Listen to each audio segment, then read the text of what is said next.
Ano nga ba ang nangyayari kapag ikaw ay nag-report sa Cybercrime Investigation and Coordinating Center? Alamin natin yan mismo kay Yusek Aboy ng CICC. Hi, Cyberkada! Nabiktima na ba kayo na scam? Do you ever wonder what happens pag tumawag kayo sa hotline 1326? Tara, samahan niyo ako.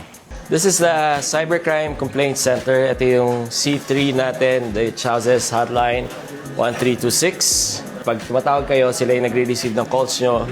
Nakapost dyan, ilan yung calls, ilan yung messages na pumapasok sa atin. Tapos, tara, pasapin natin sila. So, ito si Agent Basanto. Basantos. So, what happens pag may tumatawag dito? Ano yung nangyayari? Usually nangyayari? How do you document your calls? Before that, kinukuhan po na namin yung personal information and also once na mag-complain, before i-acknowledge muna namin yung regarding sa concern ng complainant.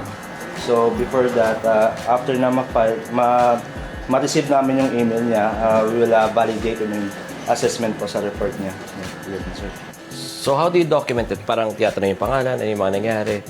Di nagagaranti naman natin yung privacy nila, di ba? Yes po, sir. In accordance naman sa Data Privacy Act 24. Okay. So, how long does it take? Pag halimbawa, nag-complaint sila dito, how long does the documentation really take?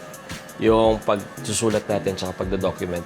Pag halimbawa, tumatawag sila, tayo nagda-document, tayo nag-i-encode, di ba? Yes, pero pag sila, ang mismo, halimbawa, email, tsaka via yung sa mga social media pages natin, may template na ba tayo para fill upan na lang nila? Yes po, sir. Actually, may template na yan.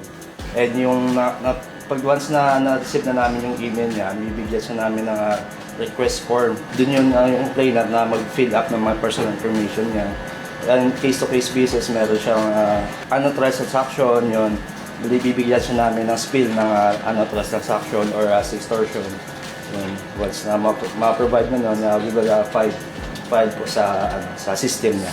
Sa system natin. Tapos binibigyan natin sila ng reference code in which... Yes po, complete reference. Tapos pwede sila mag-follow up sa atin constantly, no? Kung ano yung status. Eh bakit may mga nagre-reklamo pa rin na parang hindi, nagpa-follow up sila, wala daw sumasagot sa kanila?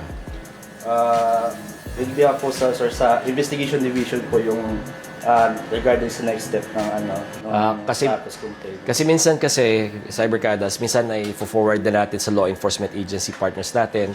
So, medyo doon nagkakaroon ng gap. So anyways, we have also a protocol within 24 hours kailangan natin mag-feedback sa kanila. Yes, so how do we do it? 24/7 naman kami, nakantabay naman kami everyday. As long na may concern kayo, you can direct ask mga question and sasagot din mo po yung mga agents na regarding sa shift or morning or midnight. Yun, nakantabay naman kami 24/7. Follow for more money tips and stay smart and safe out there.